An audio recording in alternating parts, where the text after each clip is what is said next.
Assalamualaikum warahmatullahi wabarakatuh. Salam sejahtera untuk kita semua. Oke, pada kesempatan kali ini saya mahasiswa Fakultas Ekonomi Bisnis Prodi Manajemen Universitas Muhammadiyah Tangerang akan menyampaikan sebuah makalah yang disusun oleh Ahmad Zainuddin, Yohana Septika, Rama Siskalena, dan Ratna dengan judul makalah Pertimbangan Etika dalam Pengambilan Keputusan. Makalah ini dibuat untuk memenuhi tugas mata kuliah teori pengambilan keputusan. Untuk pembahasan pertama akan dibahas oleh Yohana Septika, dan pembahasan kedua akan dibahas oleh Rama Siskalena, dan pembahasan ketiga akan dibahas oleh Ahmad Zainuddin, dan pembahasan yang keempat akan dibahas oleh Ratna.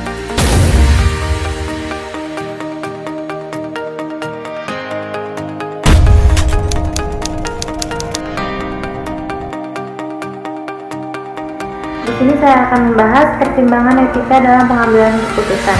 Etika adalah cabang utama yang mempelajari nilai atau kualitas yang menjadi studi mengenai standar dan penilaian moral. Kata etika berasal dari bahasa Yunani, ethos yang berarti kebiasaan atau adat istiadat. Oleh filsuf Yunani Aristoteles, etika digunakan untuk menunjukkan dan menjelaskan fakta moral tentang nilai dan norma moral perintah, tindakan, kebijakan, dan suara hati. Menurut Mathis dan Jackson, etika memiliki dimensi-dimensi sebagai berikut, yaitu 1. Konsekuensi luas, 2. Alternatif ganda, 3. Akibat berbeda, 4. Konsekuensi tak pasti, 5. Efek personal.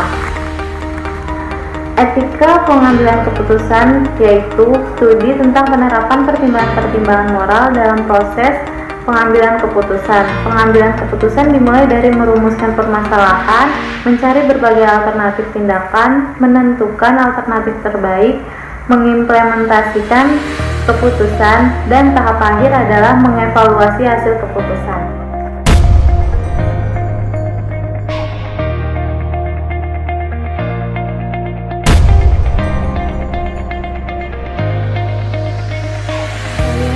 Menjelaskan slide keempat tentang etika pengambilan keputusan, yaitu studi tentang penerapan pertimbangan-pertimbangan moral dalam proses pengambilan keputusan. Pengambilan keputusan dimulai dari merumuskan permasalahan, mencari berbagai alternatif tindakan, menentukan alternatif terbaik, mengimplementasi keputusan, dan tahap akhir adalah mengevaluasi hasil keputusan.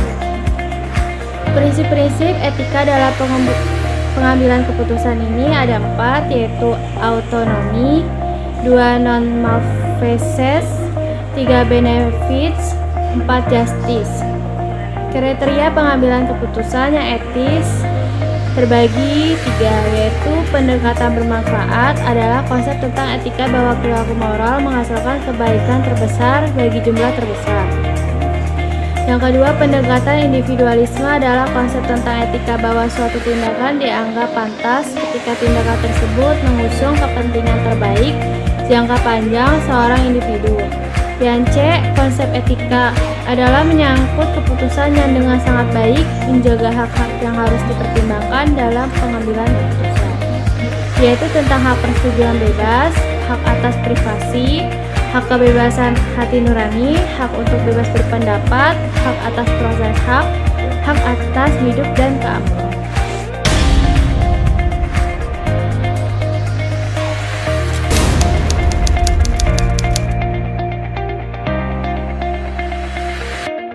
Selanjutnya, teori pengambilan keputusan dalam hadapi etik atau moral. Di sini ada 4 poin.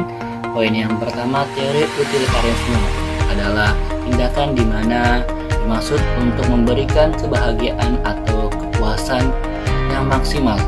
Yang kedua, teori deontologi adalah tindakan berlaku umum dan wajib dilakukan dalam situasi normal karena menghargai norma yang berlaku, misal kewajiban melakukan pelayanan prima kepada semua orang secara objektif. Dan selanjutnya, teori hedonisme merupakan dasar yang menjadi alasan kepuasan yang ditimbulkan mencari kesenangan, menghindari ketidaksengajaan.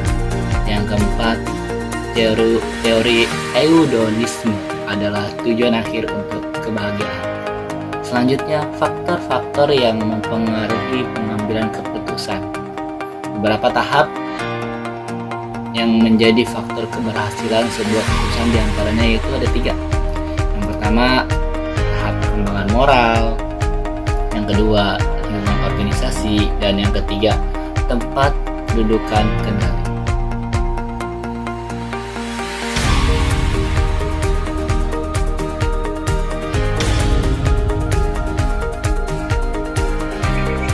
Selanjutnya dari saya akan menjelaskan dasar pengambilan keputusan. Yang pertama, berdasarkan intuisi atau perasaan. Keputusan yang diambil berdasarkan perasaan lebih bersifat subjektif, yaitu mudah terkena sugesti, pengaruh luar, dan faktor kejiwaan lainnya. Yang kedua, berdasarkan rasional atau masuk akal. Keputusan yang bersifat rasional berkaitan dengan daya guna masalah-masalah yang dihadapi merupakan masalah yang memerlukan pemecahan rasional. Keputusan yang dibuat berdasarkan pertimbangan rasional lebih bersifat objektif dalam masyarakat. Yang ketiga, berdasarkan fakta. Banyak yang berpendapat bahwa sebaiknya pengambilan keputusan didukung oleh sejumlah fakta yang memadai. Sebenarnya istilah fakta perlu dikaitkan dengan istilah data dan informasi. Yang keempat, berdasarkan pengalaman. Pengambilan keputusan berdasarkan pengalaman seringkali diterapkan pimpinan dengan mengingat-ingat apakah kasus seperti ini sebelumnya pernah terjadi. Jika terjadi, permasalahan tersebut pernah terjadi sebelumnya, maka pimpinan tinggal melihat apakah permasalahan tersebut sama atau tidak dengan situasi dan kondisi saat ini. Jika masih sama, kemudian dapat menerapkan cara yang sebelumnya untuk mengatasi masalah yang timbul dalam hal tersebut. Yang kelima, berdasarkan wewenang. Setiap orang menjadi pimpinan, organisasi mempunyai tugas dan wewenang untuk mengambil keputusan dalam rangka menjalankan kegiatan demi tercapainya tujuan organisasi yang efektif dan efisien. Oke, cukup sekian pembahasan makalah dari kami. Kurang dan lebihnya mohon maaf. Assalamualaikum warahmatullahi wabarakatuh.